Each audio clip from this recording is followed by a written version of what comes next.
आज का जो हमारे पास टॉपिक है, उसके अंदर हम लोग जो है मोंगोडीबी को डिस्कस करेंगे कि मोंगोडीबी है क्या, इसका जो कंटेंट है, जो आज हम डिस्कस करेंगे। इसके अंदर मोंगोडीबी का ओवरव्यू है, इसमें मेजर फीचर्स हैं। इसके अलावा हमारे पास टाइम होगा तो फिर हम नेक्स्ट स्लाइड है उसके अंदर भी देखेंगे। अब जो हमारे टॉपिक है, यानी मोंगोडीबी हो, चाहे वो रिएक्ट हो, रिएक्ट नेटिव हो, नोड.js है, तो वो हम उसको इसी तरीके से आपको कवर करवाएंगे। ये पहले प्रेजेंटेशंस वगैरह देंगे, जिसमें हम आपको ना डिटेल के अंदर उसकी थ्योरी जो है ना वो पढ़ाएंगे, क्योंकि ये बहुत ज़्यादा चीज़ें कॉन्सेप्चुअल है। फिर उसका मैं आपको प्रैक्टिकल करवाऊंगा, उसकी एनवायरनमेंट में जाके और चीज़ों को देखेंगे कि किस तरीके से जो है ना वर्क करती है। तो इसके अंदर समझ लें कि प्रैक्टिस से ज़्यादा ज़रूरी इस वक्त जो है ना हमारे पास इसके कॉन्सेप्ट्स हैं, तो जो कि हम हर टॉपिक के लिहाज से जो है वो बिल्ड करेंगे। और उसमें ये है कि हर एक की जो है प्रेजेंटेशंस हमारा जो है ना हम आपको देंगे। तो ये प्रेजेंटेशंस तो मैं आपको नहीं दूंगा, ये है कि स्क्रीन रिकॉर्डिंग हो रही है और सारी चीज़ें आपके पास अवेलेबल है, उससे जो है ना आप चीज़ों को जो है ना वो गेट कर सकते हैं। अच्छा जी, तो इसमें जो हमारे टॉपिक्स हैं उसमें मेजर फीचर्स हैं, मोंगोडीबी की कैरेक्टरिस्टिक्स वगैरह को देखेंगे, उसके एडवांटेजेस को देखेंगे, मोंगोडीबी को हम क्यों यूज़ करते हैं, जबकि हमारे पास माईएसक्यूएल डेटाबेस मौजूद है, या फिर अगर एसक्यूएल सर्वर की बात करें, एंटरप्राइज लेवल के ग्रुप मौजूद है, ऑरेकल मौजूद है, तो उसके बावजूद मोंगोडीबी जो है वो क्यों यूज की जाती है।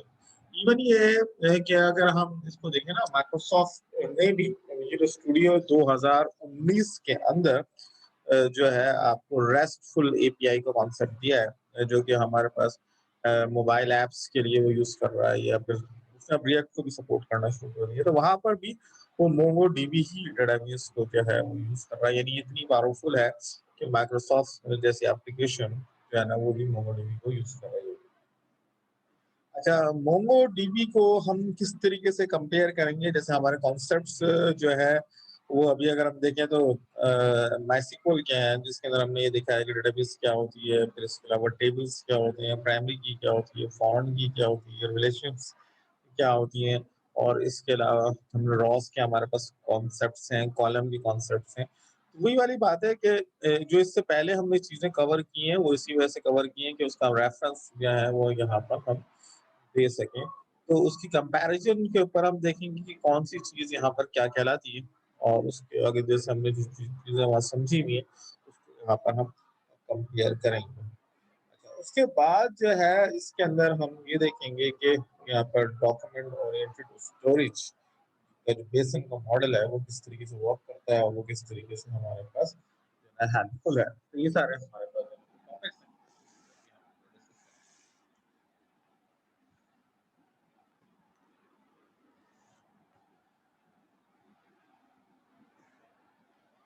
नेक्स्ट, अगर हम मोंगोडीबी को देखें तो ये क्या है, आपके पास cross platform document oriented database that provide the high performance, high availability and easy scalability।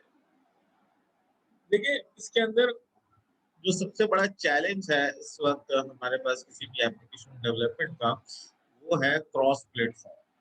यानी क्रॉस प्लेटफॉर्म से मुराद ये है कि हम एक ऐसी एप्लीकेशन बनाएं जो कि आपके पास एंड्रॉइड पर भी चल रही हो, आईओएस के ऊपर भी चल रही हो। इसके अलावा वो हमारे पास वेब की डिफरेंट टेक्नोलॉजीज हैं, जैसे आप डॉटनेट के अंदर एक एप्लीकेशन बना रहे हैं, वहाँ पर भी वो हमारे डेटाबेस सपोर्ट मौजूद हो, पीएचपी के ऊपर ही मौजूद हो। तो ये हर जगह जो ना वो हमें हेल्पफुल हो। तो कोई भी डेटाबेस, चाहे वो माइस्क्यूएल हो, चाहे सर्वर हो, चाहे वो जो है ना आपके पास जो है ओरेकल हो, तो वो भी क्रॉस प्लेटफॉर्म सपोर्ट नहीं देती। यानी हर एक ने अपने ड्राइवर्स रखे हैं। यानी एसक्यूएल सर्वर के लिए कनेक्शन के लिए क्या जरूरी है, एसक्यूएल सर्वर ड्राइवर होना चाहिए, ठीक है, तो प्लेटफॉर्म होना चाहिए, फिर आप उससे कनेक्ट कर सकते हैं। इसी तरीके से ऑरिकल है, तो ऑरिकल की भी डिपेंडेंसी आ जाएगी कि उसका ड्राइवर होना चाहिए, उसका प्लेटफॉर्म होना चाहिए, उसकी लैंग्वेज होनी चाहिए, फिर आप उसको कनेक्ट कर सकते हैं। जबकि मोंगोडीबी ये कह रहा है वो क्रॉस प्लेटफॉर्म, ठीक है, हर प्लेटफॉर्म के ऊपर वो आपको अवेलेबल हो जाएगा, उसका कनेक्शन आपको मिल जाएगा, और उससे आप इसके अलावा हमने जो सबसे बड़ा हमारे पास मसला आता है वो ये आता है कि हमें एक स्ट्रक्चर डेटाबेस की आदत है। स्ट्रक्चर डेटाबेस की आदत है। अब स्ट्रक्चर डेटाबेस क्या होती है, जैसे लेट्स सपोज इसकी एग्जांपल हम इस तरीके से ले सकते हैं, जैसे मैं कस्टमर के टेबल के ऊपर काम कर रहा था। कस्टमर के टेबल पे काम करते करते अचानक मैंने जरूरत महसूस की कि मुझे इसमें इमेजेस भी सेव करनी है, ठीक है। अच्छा, अब इमेजेस मैं ये चाह रहा हूँ कि हमारे पास ये जो इमेज है ये इन चंद रिकॉर्ड्स के लिए होगी, पक्के के लिए नहीं होगी। इसी तरीके से ईमेल आईडी पासवर्ड हम ये चाह रहे हैं कि हर रिकॉर्ड के लिए मुझे नहीं चाहिए। इसी तरीके से कोई नोट है, मैं एक पर्टिकुलर कस्टमर के बारे में लिखना चाहता हूँ, हर एक के ऊपर नहीं होगा। तो ये स्ट्रक्चर के लिए जरूरी है कि जब भी हम कोई भी डेटा को उसमें सेव करेंगे तो उसके अंदर आपको स्ट्रक्चर के अंदर चेंजिंग्स करनी पड़ेंगी, और वो स्ट्रक्चर की चेंजिंग जो होगी तमाम रिकॉर्ड्स के लिए होगी। जबकि यहाँ पर मोंगोडीबी जो आपको कॉन्सेप्ट दे रहा है वो डॉक्यूमेंट ओरिएंटेड डेटाबेस का कॉन्सेप्ट दे रहा है। यानी जिस किस्म का भी डॉक्यूमेंट है, यानी पहले हमारे पास डॉक्यूमेंट जो था उसके अंदर कस्टमर की 4 फील्ड थी, तो पहले आपने 70-80 हज़ार रिकॉर्ड जो है 4 फील्ड के बना दिए। उसके बाद आपको ख्याल आया कि यार डेटाबेस को मजीद हमें इम्प्रूव करना चाहिए, उसके अंदर हमने 7-8 और फील्ड दे दी। वो 4 फील्डें जो है वो हमारे पास, ये 7-8 फील्ड जो हमने मजीद ऐड की, पुराने रिकॉर्ड की नीड नहीं होगी, वो सिर्फ नए रिकॉर्ड के अंदर आपको अवेलेबल होगी और वहां पर वो मिल जाएगा। इसी तरीके से अगर हम कोई लिस्ट ऑफ वैल्यूज बनाना चाह रहे हैं या इस किस्म की चीजें बनाना चाह रहे हैं जो कि हम जिसके लिए अलग से हम एक टेबल डिजाइन कर सकते हैं, जैसे लेट्स सपोज मैं कस्टमर की इंफॉर्मेशन सेव कर रहा हूँ, अब मुझे ये सेव करना है कि इसने कहाँ कहाँ जॉब्स की, तो एक लिस्ट है, वो लिस्ट भी इसके अंदर हम सेव कर सकते हैं। यानी ये जस्ट लाइक इस किस्म का होगा कि आप इसके अंदर एक पूरा पूरा डॉक्यूमेंट जो है ना वो सेव कर रहे होंगे, ऑल्दो कि वो कॉलम बेस्ड होगा, ठीक है, और कॉलम बेस्ड होगा और उसके अंदर तमाम चीजें वैसे ही मैनेज हो रही होंगी जिस तरीके से हमारे पास डेटाबेस में होती है, लेकिन फ्लेक्सिबिलिटी मौजूद है, ठीक है। इसके अलावा हाई परफॉर्मेंस है, यानी हमारे पास बहुत सारी चीजें हैं जो कि हम जब नॉर्मलाइज करते हैं डेटाबेस को तो उसके अंदर हम ये देखते हैं कि हमारे पास चीजें जो है स्कैटर्ड हो जाती हैं।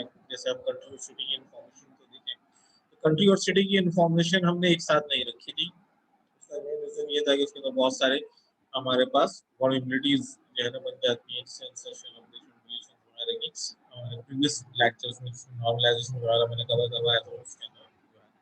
अब उसकी वजह से हमने उसके टेबल्स बनाए थे। अब जैसे आप कंट्री सिटी की इन्फॉर्मेशन की हम बात करें तो कंट्री की इन्फॉर्मेशन होगी, फिर सिटी की इन्फॉर्मेशन होगी, फिर डिस्ट्रिक्ट की इन्फॉर्मेशन होगी, फिर तहसील की इन्फॉर्मेशन होगी।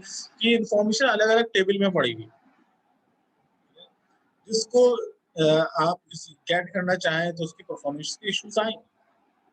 अगर बहुत बड़ा डेटा हमारे पास हो जाएगा और परफॉर्मेंस के इश्यूज आएंगे, जबकि मोंगोडीबी जो है ना वो आपको ये फैसिलिटी प्रोवाइड कर रही होती है कि आप इसके अंदर जस्ट लाइक एक भी कस्टमर के इन्फॉर्मेशन लिख रहे हैं उसके अंदर उसके हम जिस तरीके से हम उसका डॉक्यूमेंट बनाते हैं बस लिख सकते हैं किस कंट्री से बिलोंग करता है, किस सिटी से बिलोंग करता है, किस डिस्ट्रिक्ट से करता है, किस तहसील से करता है। यानी आपको उसको फर्दर जो है ना टेबल्स में डिवाइड करने की जरूरत।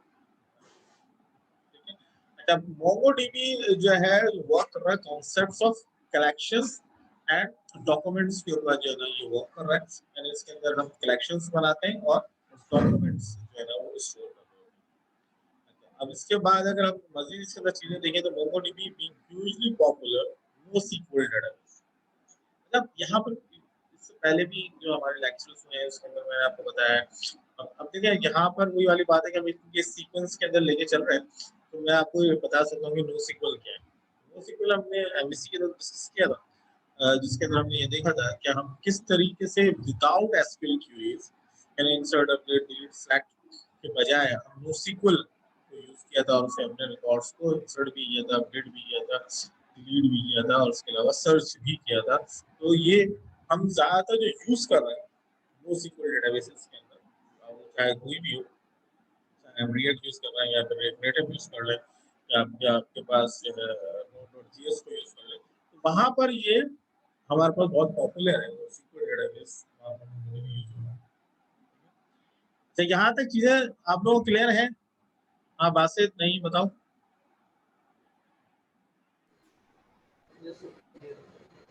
ऐसे तो ये ना बड़ी सकी से थोड़ी सी गजा होगी, तो इसको जो है ना आप लोगों को वीडियो मिल जाएगी और उसके अंदर ऑडियो रिकॉर्डिंग होगी, तो उसको दोबारा सुने।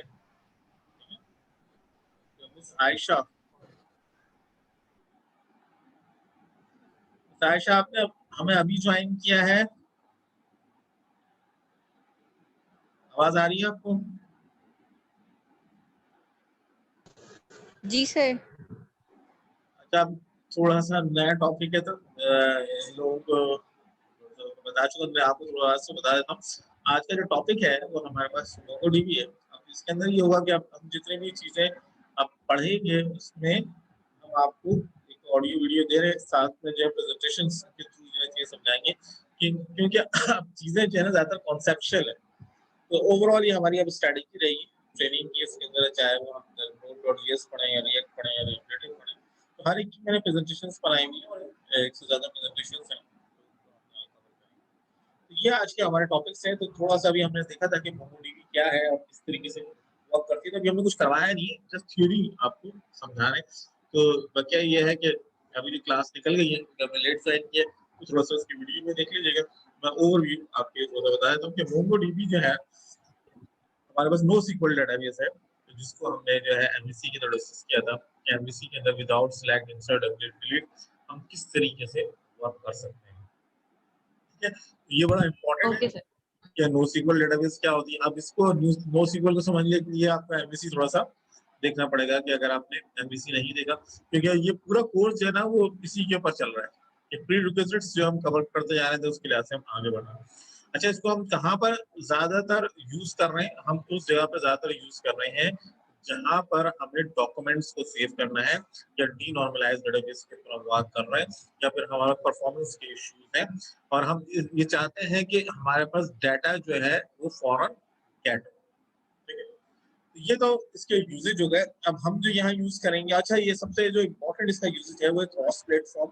यानी आप यहाँ पर जो हम मोंगोडीबी से जो वर्क करेंगे, यानी मोंगोडीबी इटसेल्फ तो इट इज नथिंग। इसके लिए आप Node.js को यूज करेंगे, जहाँ से हम इसकी जो है ना रेस्टफुल एपीआई बनाएंगे, जिसमें इंसर्ट अपडेट डिलीट और सिलेक्ट की आपके पास एपीआईज होंगी, जिनको हम जो है रिएक्ट के ऊपर यूज करेंगे या रिएक्ट नेटिव के ऊपर यूज करेंगे।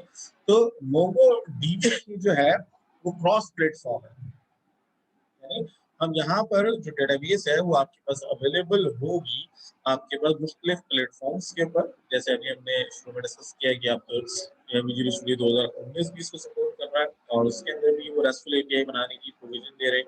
और उसकी जो वो यूजेज है वो आप चाहे वो डॉटनेट के ऊपर यूज कर रहे हैं, चाहे वो रिएक्ट के ऊपर यूज कर रहे हैं, या नेटिव पे यूज कर रहे हैं, यानी मल्टी प्लेटफॉर्म के ऊपर वो सपोर्ट कर रहे हैं। अच्छा, अब हम ये देखते हैं कि हमारे पास ये बहुत सारे, यानी कौन कौन सी ऐसी जगह है जहाँ पर हम इसको यूज कर रहे हैं। एक और यहाँ पर इस वक्त बड़ी जबरदस्त चल रही है आईओटी। आईओटी का कॉन्सेप्ट है, किसी को पता है आईओटी क्या है? Yes sir. बताएं क्या होता है? इंटरनेट ऑफ सर आईओटी में हम लोग जो है वो जितनी भी चीजें होती है ना उनको इंटरनेट से कनेक्ट करते हैं और डिवाइसेस आपस में कम्युनिकेट करती हैं।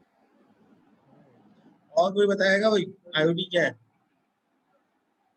सर जो चीज़ है वो ऑटोमेट होनी चाहिए।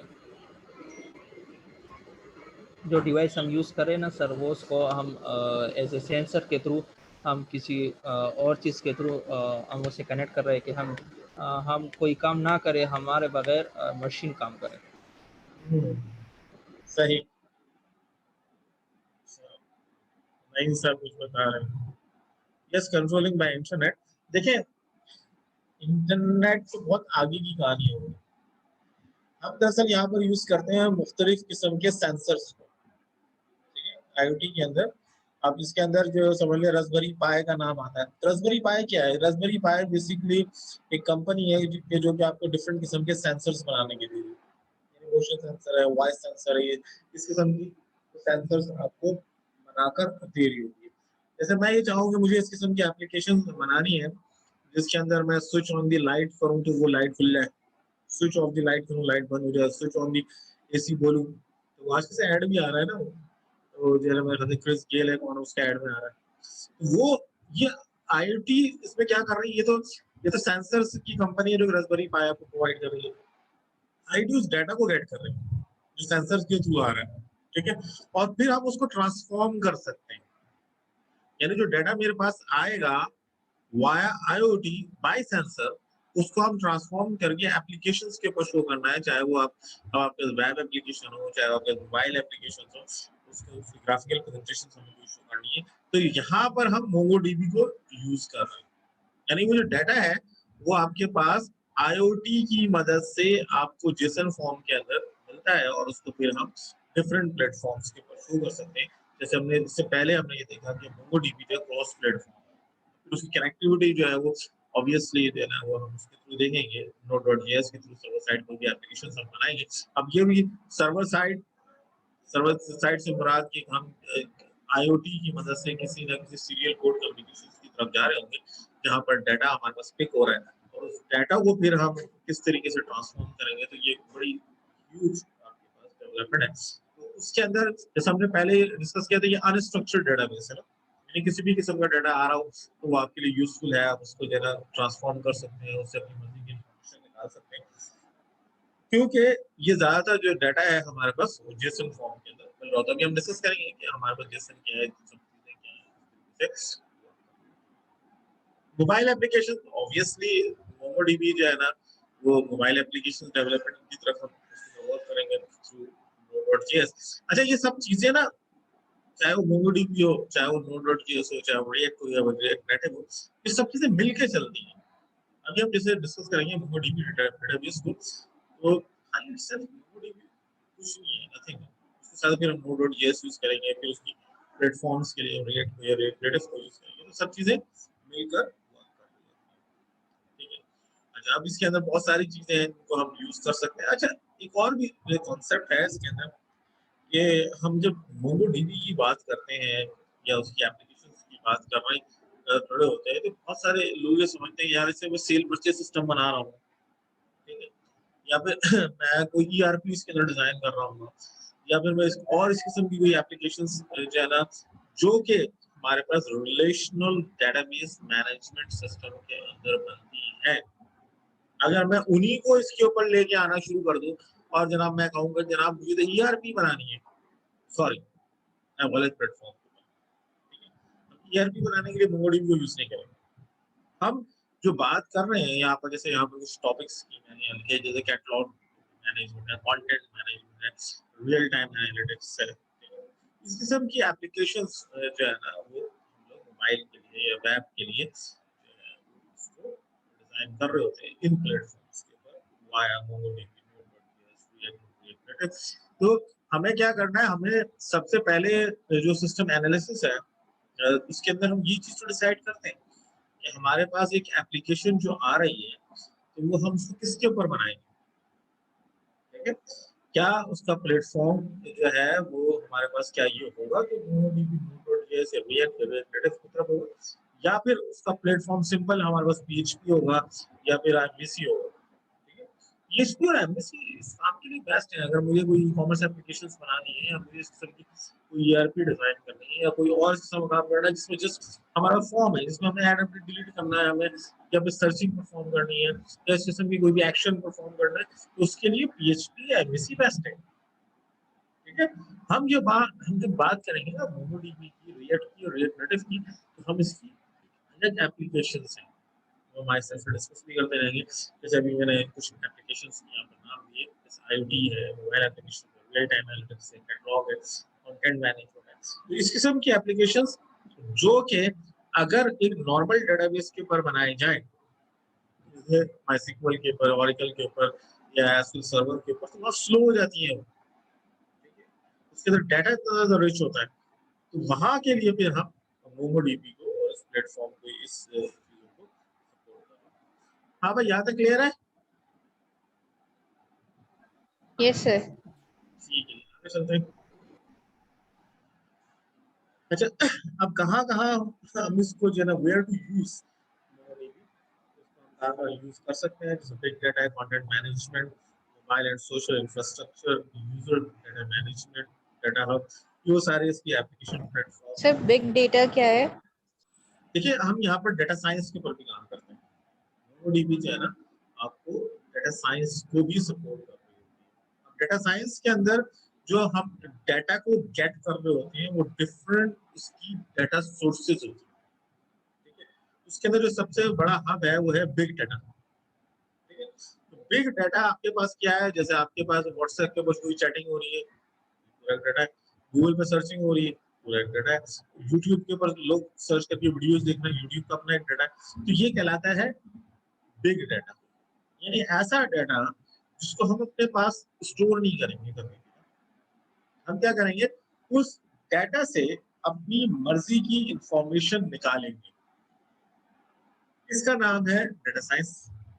यानी हम क्या कर रहे होते हैं, किसी भी बिग डाटा से एनालिसिस परफॉर्म करके इसके बहुत सारे पैटर्न्स होते हैं जिनको हम अडॉप्ट करते हैं। जैसे लेट्स सपोज मेरे पास कोई भी गूगल पे मुझे सर्च करना है या फिर कोई भी चैट हो रही है, और चैट का बहुत बड़ा डाटा पूरी दुनिया में लोग चैटिंग कर रहे हैं व्हाट्सएप पे।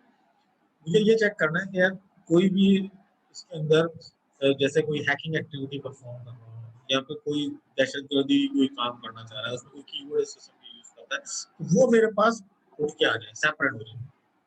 तो ये मैंने कि एक बिग डाटा से एनालिसिस परफॉर्म की और उसको सेपरेट करता जाए। तो ये एक किस्म ओके का सर। कंटेंट के ऊपर फिर आप कोई अपनी वर्किंग कर रहे होंगे, तो वहाँ पर मोड भी यूज होता है। जैसे सबसे बड़ी बात तो जैसे मैंने अभी इनिशियली आपको क्लियर की ना कि इसको हम इसमें आप स्ट्रक्चर नहीं बनाते, ये अनस्ट्रक्चर्ड होता है। अच्छा, अनस्ट्रक्चर्ड भी इस किस्म का होगा कि उसको हम सब कुछ कर सकते हैं, सर्चिंग, इंसर्शन, अपडेशन, डिलीशन, सब चीजें हो जाएगी। तो ये वहाँ पर बहुत ज्यादा हेल्पफुल होता है कि आप वहाँ पर इस किस्म की एक्टिविटी परफॉर्म करें। अब इस किस्म की वर्किंग कभी भी आप एसक्यूएल और मायस्क्यूएल या फिर आप किसी और डेटाबेस के ऊपर नहीं कर सकते। इस तरह से सोशल इंफ्रास्ट्रक्चर है, आपके पास user data management, data hubs है।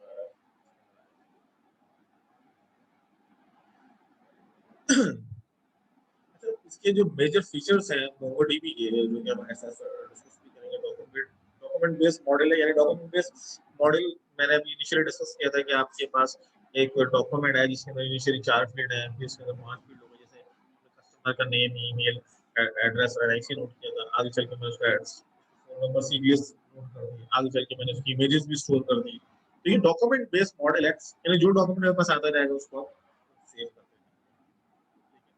अच्छा, इसके अलावा ये ग्लोबल लॉग प्रोसेस लेवल है, इसके अंदर जितने भी हम डाटा को उठा रहे होते हैं, वो इसके समय कर रहे होते हैं कि वो आपको एक आईडी जनरेट करते हैं और उसके अंदर वो उसके लिहाज से डाटा को प्रोसेसिंग परफॉर्म करके दे होते हैं, यानी उसके प्रोसेस को लॉक कर देते हैं। इंडेक्सेस एंड कलेक्शन, इसको आगे जब हम मजीद डिटेल के अंदर पढ़ेंगे। अच्छा, इसके अंदर कर्ड ऑपरेशन जितने भी इंसर्ट, अपडेट, डिलीट, ये सब इसके अंदर परफॉर्म हो सकते हैं, जो कि हम करके भी दिखाएंगे कि किस तरीके से परफॉर्म होगा। इसके अंदर नो ऑथेंटिकेशन भी, authentication was handled at the server level से, या इसके अलावा हम इसको ऑथेंटिकेशन भी परफॉर्म कर सकते हैं।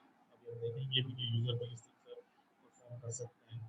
एप्लीकेशंस वगैरह भी, यानी जो फीचर्स होते हैं एक बड़ी डेटाबेस के, वो भी इसके अंदर मौजूद है। एग्रीगेशन फ्रेमवर्क, अब हम ये कह रहे हैं यार ये तो इस किस्म की डेटाबेस होगी जिसके अंदर डॉक्यूमेंट्स पड़े हुए होंगे और स्ट्रक्चर्ड किस्म के डॉक्यूमेंट्स होंगे, तो उसमें एग्रीगेशन भी उन्होंने दी हुई है। यानी एग्रीगेशन हम ऑलरेडी डिस्कस कर चुके हैं।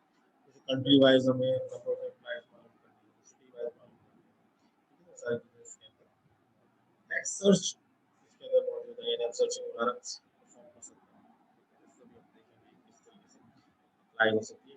क्यूरीज, ये हम देखेंगे कि एक नो सीक्वल है, नो सीक्वल वाली क्यूरी इस्तेमाल होगी, लेकिन ये सारे वो हम एक्शन इसके अंदर परफॉर्म कर सकते हैं आपके पास MongoDB डेटाबेस के ऊपर, जो कि एसक्यूएल पे करते हैं। अब अभी मैं आपको जैसे दिखाऊंगा कि चीजें हम किस तरीके से कंपेयर करके चलेंगे, सेलेक्ट की, इंसर्ट की, अपडेट की, वेयर की, डिफरेंट क्लॉजेस को देखेंगे कि MongoDB पे किस तरीके से तो ये थोड़ा सा मजीद वही डिटेल आप जिसको भी हम पहले डिस्कस कर चुके हैं।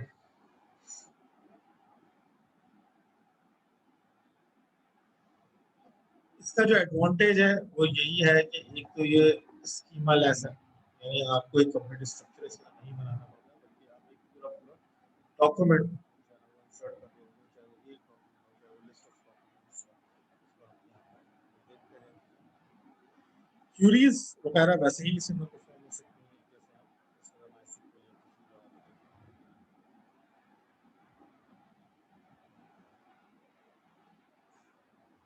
और अब ये थोड़ा सा कंपैरिजन है कि हम ये देखें कि हम जो भी बैकग्राउंड लेके चल रहे हैं MySQL का लेके चल रहे हैं, जिसमें हमारा जो कॉन्सेप्ट्स है, डेटाबेस के कॉन्सेप्ट्स हैं, टेबल के कॉन्सेप्ट्स हैं, रोज के कॉन्सेप्ट्स हैं, कॉलम के कॉन्सेप्ट है, तो उसको अगर हम यहाँ पर कंपेयर करने जाएंगे तो वो कहाँ पर फिट बैठेंगे। ठीक है, तो यहाँ पर सबसे पहले डेटाबेस वैसे ही होती है जैसे हमारे पास नॉर्मल MySQL है। तो डेटाबेस डेटाबेस है। डेटाबेस के बाद हमारी जो MySQL डेटाबेस होती है उसमें टेबल होता है। टेबल का अपना एक स्ट्रक्चर होता है, उसमें उतने ही कॉलम की वैल्यूज इंसर्ट हो सकती है जितने हम स्ट्रक्चर में बनाएंगे। इसके अंदर स्ट्रक्चर नहीं होता।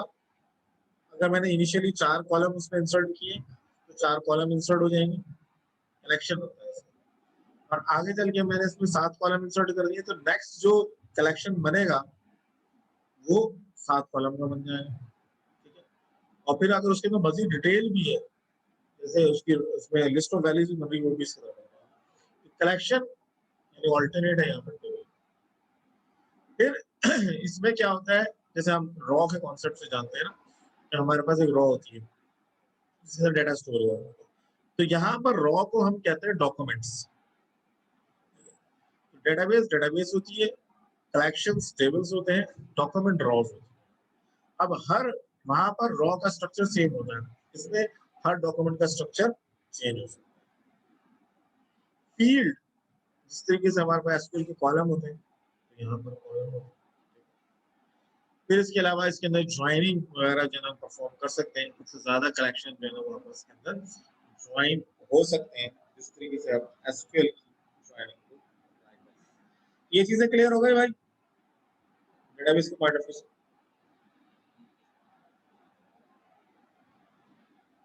जी सर। आगे चलते हैं, तो वही चीजें यहाँ पर थोड़ा मैंने further डिटेल के अंदर लिखा हुआ है।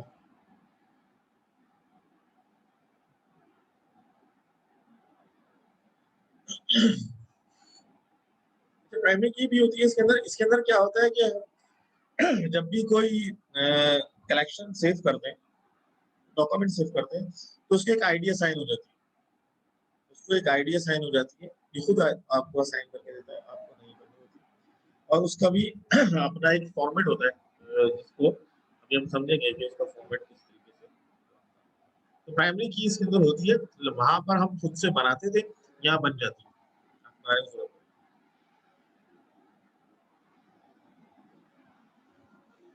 तो ये जो ज्यादा जो है ना बेसिक स्टैंडर्ड उसको जो है फॉलो कर रहा होता है, इसकी स्पेसिफिकेशन जो है ना आप इस साइट के ऊपर जाकर देख सकते हैं। तो इस तरीके से ये ज्यादातर इसका जो डाटा स्टोर एंड रिट्रीव जो होता है वो जेसन फॉर्मेट के अंदर जावास्क्रिप्ट ऑब्जेक्ट ओरिएंटेशन की फॉर्म के अंदर बना होता है। तो वो जो फॉर्मेट है वो कहाँ से आया, वो यहाँ से आया। इसमें इसी फॉर्मेट से हम डाटा को स्टोर भी कर रहे होते हैं और उसको retrieve भी कर रहे होते हैं। और ये वर्ल्ड वाइड जो है एक्सेप्टेबल फॉर्मेट है जिसकी मदद से हम क्रॉस प्लेटफॉर्म एप्लीकेशंस जो है वो बनाते हैं।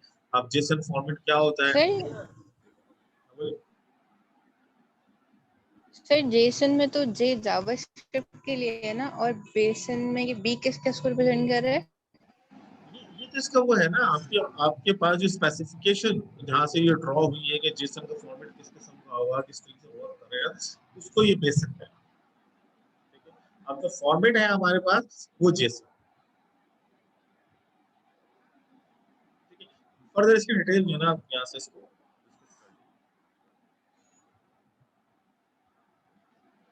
ये हमारी पहली प्रेजेंटेशन थी। अब थोड़ा सा हम इसकी वो चीज़ों को दिखाएंगे कि इंस्टॉलेशन वगैरह हम किस तरीके से करेंगे, इसकी वर्किंग किस तरीके से करेंगे, तो उसकी तरफ हम आएंगे।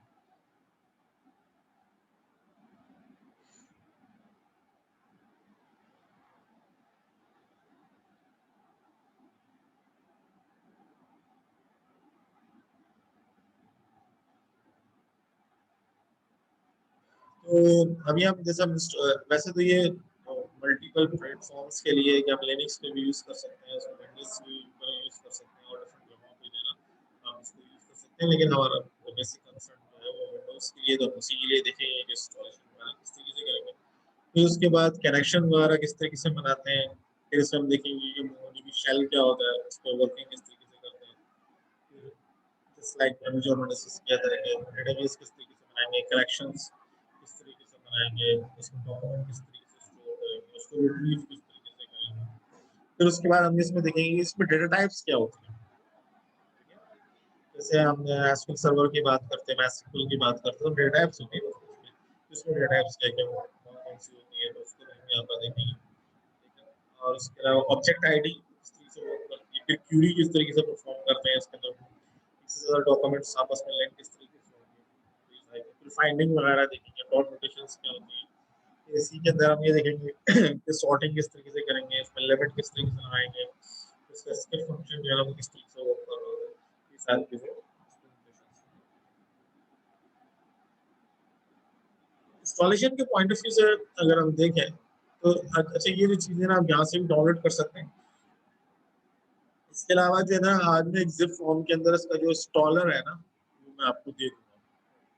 उसमें आपको सबसे पहले तो ये करना है कि आपको अगर आप मेरे पास से डाउनलोड कर लें ठीक है, वेल वरना यहाँ से डाउनलोड कर सकते हैं। तो आपको node.js जो है इंस्टॉल करना है। क्योंकि ये सारी चीज़ें ये जो है ना सर्वर साइड जो बन रही है, इसकी प्रीरिक्विजिट ये है कि आपके पास node.js इंस्टॉल होना चाहिए। तो पहली चीज़ जो आएगी वो आपके पास ये है कि आप node.js जो है वो node.js मैं आपको दे दूँगा। ऐसे फॉर्म में अभी भी दिखाता हूँ ये कहाँ पर है। उसके बाद आपको क्या करना है, ये MongoDB -win32-i386-3.0.7 इसकी एग्जी फाइल है, ठीक है, ये आपको इंस्टॉल करना है।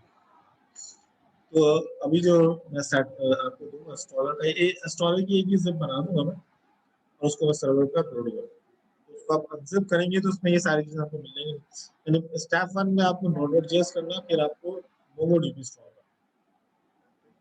अब MongoDB जो है ना वो ये आपको कमांड लाइन इंटरफेस दे रहा होता है, तो अमूमन हम उस पे वर्किंग जो है वो नहीं करते। तो हम जो यूज़ करते हैं वो Robo 3D को यूज़ करते हैं। तो आपको क्या करना है कि Robo 3D इंस्टॉल करना है। तो वो भी मैं आपको दूँगा कि वहाँ से आप उसको इस तरीके से, क्योंकि 2 चीज़ आपके पास हो जाएँगी, तो Robo 3D भी इंस्टॉल है।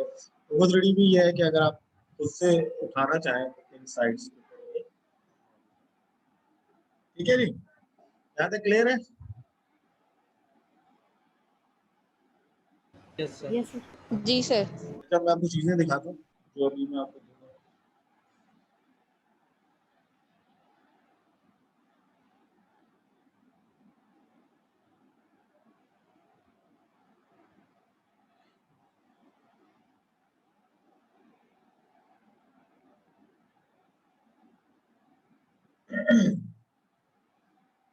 एक तो ये इंस्टॉल कर लेंगे आप node.js, इसकी ज़िप फाइल है। ये मैंने कॉपी कर लिया आप लोगों के लिए।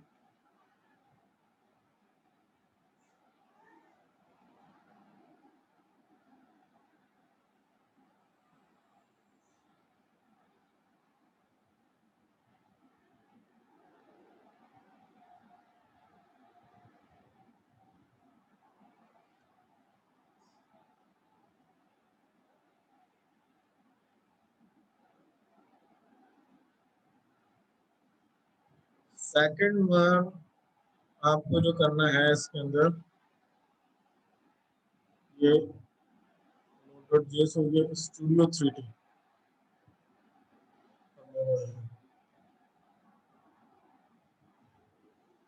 कॉपी करेंगे,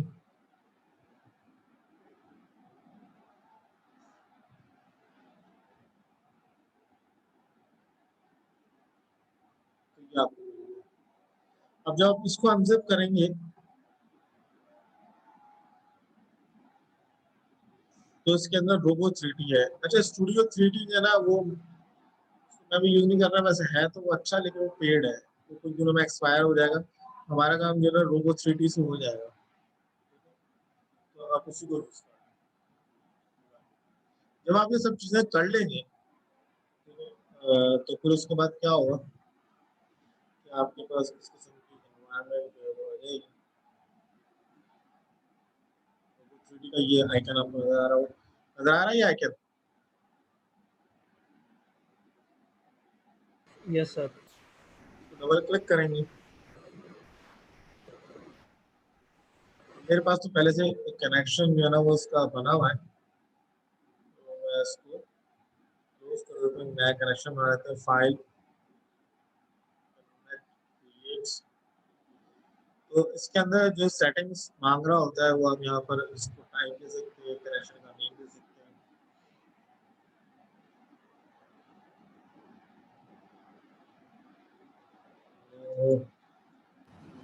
सर ये रोबो 3D क्या है? इसकी जीयूआई इंटरफेस है, थर्ड पार्टी कंपनीज ने इसको दी है। जो मोंगोडीबी वालों का है वो तो उन्होंने कमांड लाइन इंटरफेस दिया है। अब इसके जो है 2 वर्जन है, एक तो जीयूआई इंटरफेस के लिए इसका स्टूडियो 3D भी है, वो आप यूज कर लें, लेकिन वो पेड है, कुछ दिनों में एक्सपायर हो जाएगा तो पैसे मांगेंगे। तो ये रोबो 3D भी जीयूआई इंटरफेस है इसका, तो आप इसको यूज कर लें। तो ये फर्स्ट इसी किस्म का कनेक्शन हम बना रहे हैं, जैसे हम लोग माइस्क्ल वगैरह में बनाते हैं, मोंगोडीबी के नाम से मैंने इसको अभी 2 कनेक्शन हो गए। किसी भी आप कनेक्शन को लेकर इसको कनेक्ट करेंगे तो ये मोंगोडीबी के नाम से आपको नजर आ रहा है। इसके अंदर जो इनिशियली हम लोग बनाते हैं वो क्या करते हैं, एक डेटाबेस क्रिएट करते हैं, जैसे अभी मैंने आपको बताया था कि हमारे पास डेटाबेस होती है। अभी अजान हो रही है, थोड़ा सा वेट करते हैं उसका।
हाँ, तो हम बात कर रहे थे डेटाबेस की, तो डेटाबेस का नाम हम यहाँ पे क्रिएट कर लेंगे। जैसे मैंने उसका नाम दे दिया माई डीबी, तो ये डेटाबेस जो है ना वो क्रिएट हो जाएगी। माई न्यू डीबी के अंदर जो है ना हम कलेक्शंस जो है ना वो बना सकते हैं।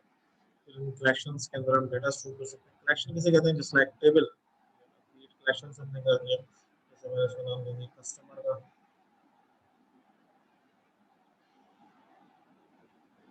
कस्टमर का हमने कलेक्शन,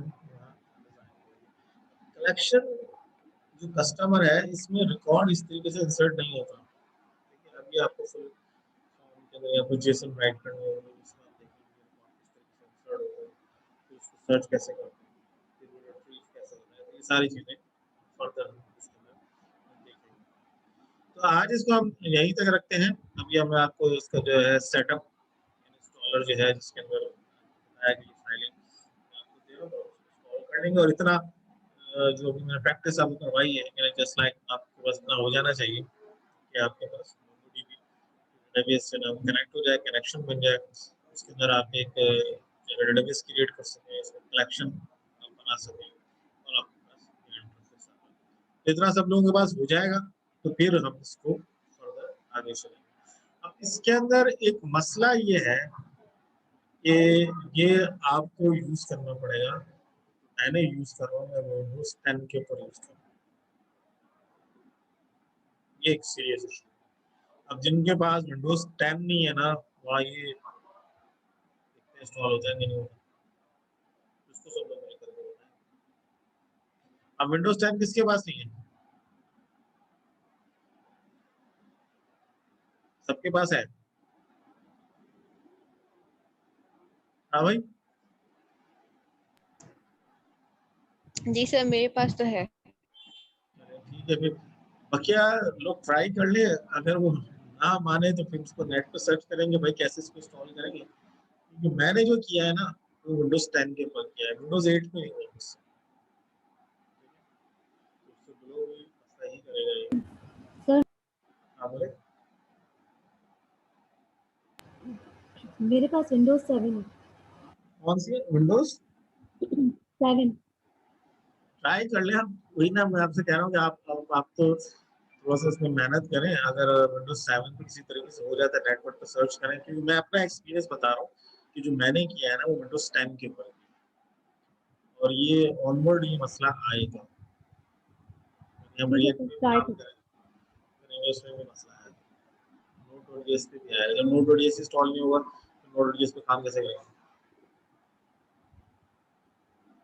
ठीक है, सही। तो उसको देखें। सब लोग विंडोज 10 वगैरह किसी तरीके से कर लें। तो ये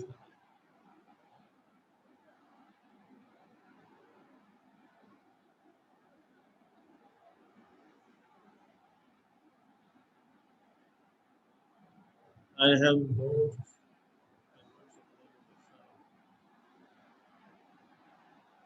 यार देखते हैं, आप भी ट्राई करें। क्योंकि मैं तो काफी कोशिश की नेट वगैरह पे सर्च करें, नहीं था। बट विंडोज 10 करें। सर आज मैंने क्लास सर मैंने पहले जो है ना 4-5 महीने पहले नोट जेएस इंस्टॉल किया था तो मेरी उस पे हो गया था। बट मोंगो डीबी का मुझे कंफर्म नहीं है। नोट.js हो जाता है, विंडोज 8 पे भी हो जाता है, मोंगोडीबी नहीं होता। ओके ठीक है। मोंगोडीबी मसला करेगा, फिर ये स्टूडियो 3D भी नहीं होगा। मोंगोडीबी नहीं होगा हम आगे करेंगे। अच्छा जी, जहाँ तक आज इसको हम रखते हैं, इंशाल्लाह नेक्स्ट टाइम इसको फर्दर कंटिन्यू करेंगे। तो बीच में किसी को कोई मसला और सॉल्यूशन बनाना